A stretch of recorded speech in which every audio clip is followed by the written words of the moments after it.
Hi there, it's me, your humble neighborhood stroke assaulter, occasionally friendly. So, having a conversation via text with one of my friends that I didn't know until recently because of my stroke, had also had a stroke. And they were thanking me for a couple of the videos I made because they touched on some points that were happening in their world or had happened in their world. And I'm just glad someone is getting benefit out of this other than me. So on that note, I'm going to do a bit of another pass at a topic that I've covered sort of before, but I'm going to cover it more in depth today.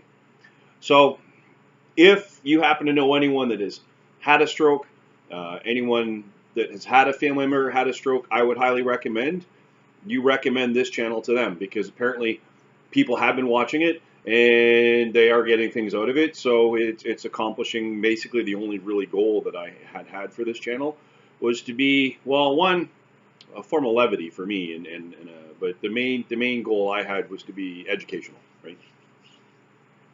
Yes, I use humor. Yes, it's offside. Yes, I make fun of the fact that I had a stroke. I'm considering starting a merch store with sarcastic stroke t-shirts. If that is something you would like to see, please post up in the comments that you would like some sarcastic stroke t-shirts, and I will create a Teespring account and I will start selling funny stroke t-shirts. And any revenue that generates will go to completely nothing of value, no significant social programs. I will completely use it in a hedonistic fashion. So we're going to cover post-stroke depression again today because the individual that reached out to me had said that, hey, you know what, you kind of help, a couple of your videos kind of help piece a few things together, and I thought I was the only one feeling that way, and no one's really mentioned this to me before. So let's talk about post-stroke depression. Now I'm going to include a couple of links in the description of some of the resources that I found. I found one website, the Canadian Stroke Best Practices Recommendation for Mood, Cognition, Fatigue Following Stroke Practical Guidelines Update from 2015. I've also found one from the Land Down Under, Depression and Anxiety After Stroke, the Fact Sheet, and something else. An abstract from PubMed, which doesn't really do much. So,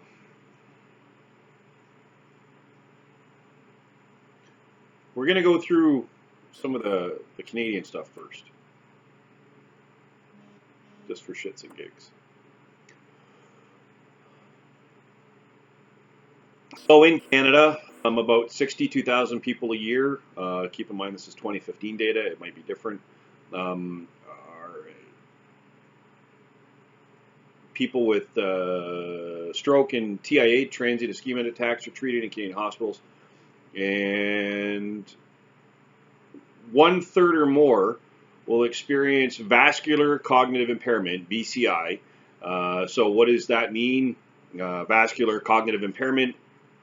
Well, your thinker isn't doing so well, and because it's not doing so well, the reason behind it is there's a blood flow issue, right? Or intractable fatigue, right? Which just means you're fucking tired. And then the last one is post-stroke depression. So we're going to go through post-stroke depression. However, you have to keep in mind that vascular cognitive impairment and intractable fatigue, right, they can exacerbate the potential for post-stroke depression. Right? So about 30 to 60%, right, of people that have had strokes will possibly suffer from post-stroke depression. Let me just find the page I was on. This is where I should probably write a script, but I'd forget to because I had a stroke.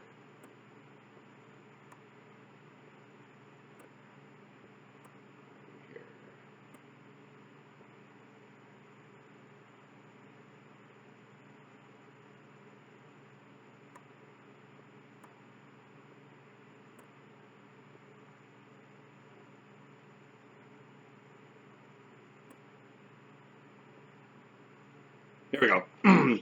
The occurrence of post-stroke depression has been reported as high as 30 to 60% of patients who have experienced a stroke within the first year of onset. Let's translate medical speak into human.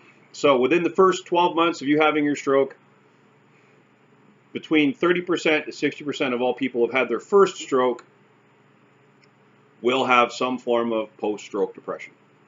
Right?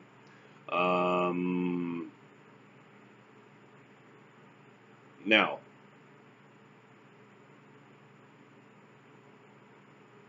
about 1/3 of all people that have had a stroke will exhibit some form of post-stroke depression-like behavior. Does not necessarily mean that is post-stroke depression. That just means they're starting to show some of the signs and symptoms. Will that turn into full-blown depression? That's yet to be determined.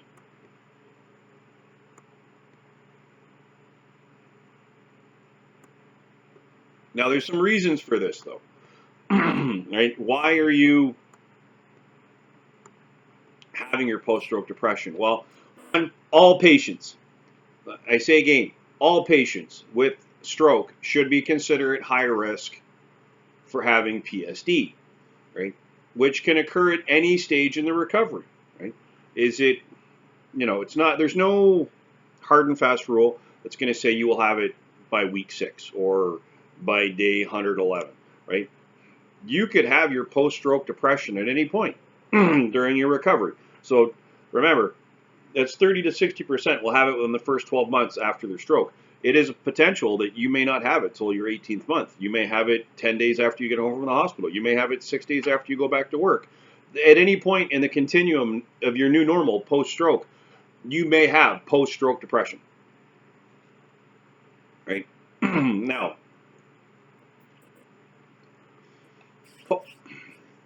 common risk factors associated with post-stroke depression include increasing stroke severity. Well, how bad was your stroke? Obviously, the worse off you are after your stroke, the higher potential. Functional dependence, right? How much help do you need with your shit? Including how much help do you need taking a shit, going to the grocery store, preparing meals, folding laundry, putting away laundry. How much help do you need? How much dependence on others do you have to be functional in your day? Luckily, I don't need a lot, so to speak. There are days where I probably need more than I'm getting, or more than I have. But I'm kind of okay that way. Presence of cognitive impairment. How fucked up's your thinker, right? Is your brain not working properly? How often does your brain not work properly? How impacting is your brain not working properly? Have you had a history of previous depression? Right? If you've had a historical event of depression in your life, there is now a better potentiality, right? A higher likelihood that you will have post-stroke depression. That scares me completely, right? Communication deficits, right? Do you have some form of communication issue, be it aphasia, right, where you have interrupted speech, stuttering, stammering, word selection or recall issues? Are you having to relearn how to read and write? Are you having to relearn how to speak? Are you having problems understanding? I can hear you, I can speak to you, but when the words come in my head, they get all jumbled, right? So there's many reasons why there. So, and then social isolation you're going to also want to consider, right? Because how isolated are you from your previous world? That's kind of the boat I've been in the last week and a half. I've been suffering from that, and I'll be honest. I'm not suffering, wrong word usage, sorry. Dealing with, right? So at that point, all patients, right? All patients post-stroke should be screened for depressive symptoms because there is a high prevalence, or possibility that you will have a post-stroke depression, right?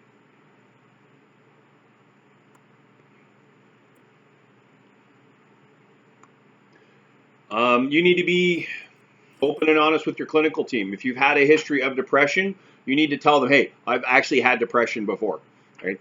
You got to check yourself, right? This is not I'm tougher than you are type situation, right? This is an issue of you've got to be genuinely honest, right? And then just because today you don't have post-stroke depression does not mean tomorrow you cannot develop it. So you may need to be screened for this throughout the life cycle of you after your stroke, right? Because right now, through all the reading I've done, there is no, again, definitive timeline of when you're going to find, or it will find you, and you will have post-stroke depression. There's no like, well, if they haven't had it by 18 months, they should be completely fine. No, it's not a thing, right? Again, it could be in the first 6 months, it could be in the first year. There's a higher potential for the first year because that's the largest part of your world that's been impacted, right? That's where I'm at right now. My world is upside down, and I'm trying to put that into a meaningful perspective. What that means, I don't know, right? I'm just trying to deal, right? But that being said,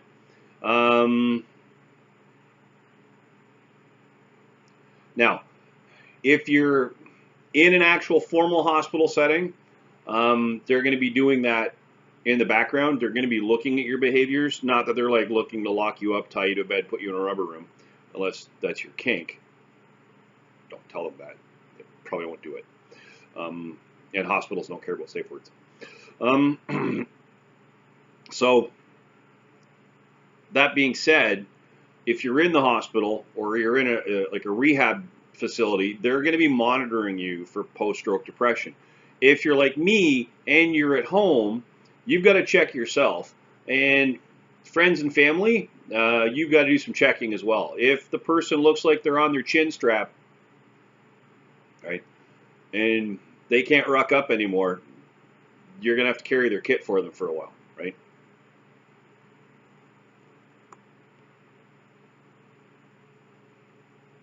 Now, transition points.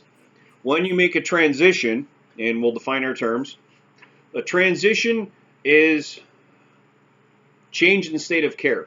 So, you went from a hospital, you then transitioned to what? Right? Did you transition to a new hospital, right? A rehab and recovery facility? Did you transition to home, right? Did you then transition into rehab? Did you then transition out of rehab? Did you then transition going back to work, right? So every time your state of care changes or your state of ability changes, right, we'll consider that a transition. So when I transitioned from home to the hospital, I came home on a Saturday and I had a wicked panic attack on a Sunday in Walmart. Fun times. So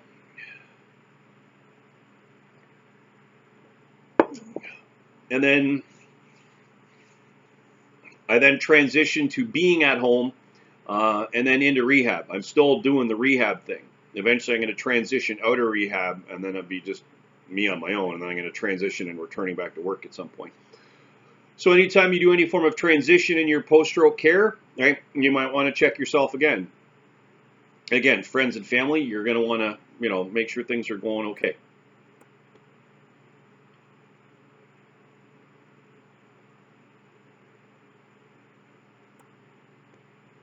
Now, people that identify with a high potentiality of a high possibility, right? There is a reasonable and probable grounds that you will suffer from or have to suffer through, right? I'm going to say suffer through, not suffer from, right? You're not suffering from anything, right? This is not your fault. You had a stroke, right? People that are going to have to suffer through post-stroke depression, right, should be immediately paraded in front of a healthcare practitioner to get them the help they need, right? And you're going to want to make sure that it's a healthcare practitioner that has experience, right, and training in the post-stroke depression, right? That may be difficult to access in some regions, right? And this is where you're going to want to interrogate your clinical staff. How many people have you dealt with that have depression because of a stroke? And if they say 0, break contact, right? Seek cover, find a new course of action, right? That person says 0. I've never actually treated post-stroke depression. Break contact, create distance, seek cover, find a new course of action. Problem solved, right? You do not want to be, the Frankenstein's monster for their experiential education. Now, there are various things, right, for the treatment of post-stroke depression. It could be cognitive behavioral therapy, interpersonal therapy. There could be some medications involved, which may or may not impact your other medications, so you may need to have your neurologist sign off on what's about to happen. But ultimately, with post-stroke depression, because think about it, normal depression is lethal on its own, completely lethal, and it can sneak up on you and bite you in the ass. You've had a stroke, so you don't like your brain doesn't like you, right? Sometimes you don't know if you can trust your own brain. You've now got you need people to help you just function throughout your day in, day out. So now you feel a little bit useless. And then you've got the social isolation, communication issues, right? I still stutter occasionally, and it's frustrating as fuck, right? Spending your days at home, yeah, not such a fun time. If you're wondering why am I wearing a fleece jumper, I'm still kind of sick. It's the end of August. I'm wearing fleece. I should be sweating my bag off, but I'm not. Ultimately, if you have to deal with post-stroke depression, so what? Right? It's part of a stroke. You're gonna have to get help. If the stroke didn't kill you, the depression will. Right? Let me just say that again. If the stroke didn't kill you, right, the depression will. If you refuse to get help for your depression that is caused by your stroke, right, it will eventually take your life. For those of you that have had a stroke, right, I encourage you, right, and I'm not any exemplar, right, so don't use me as the ultimate example, but I'm doing this myself. I encourage you to immediately, when it suits your timetable, to seek help, right? Go to a therapist, counselor, psychologist, psychiatrist, or the case may be, because you're going to need someone to help tune up your head, right? Because remember, your brain just tried to kill you. You don't need the depression to finish the job, right? So, now then, for those people that may be on your chin strap, right, and you don't know how to pick that ruck up and carry on anymore, right, because you're not sure what your world's all about. If you're in a position where you feel like you may want to do harm to yourself, right, you need to please immediately don't do that. Dial 911. Get the dispatcher operator on the phone. They will get you the help you need. If someone's around you that can help you, right, immediately go hug them. Like I said before, all round, firm, bear hug grasp, right? Place them in that grasp. Do not let them go. Make them take you to the hospital. Get you the help you need. And if you're not on your chin strap, but you're recognizing that, you know what, you need to reorg in the shade, right? At that point, do like I did. Reach out to a counselor, however you have access to. You do. I have it through EAP, like through my employment benefit plans at work. So I'm going to exploit the hell out of that. And go see a counselor. For those of you that might see, someone that's on their chin strap, you go put them in an all-round, firm, bear hug grasp.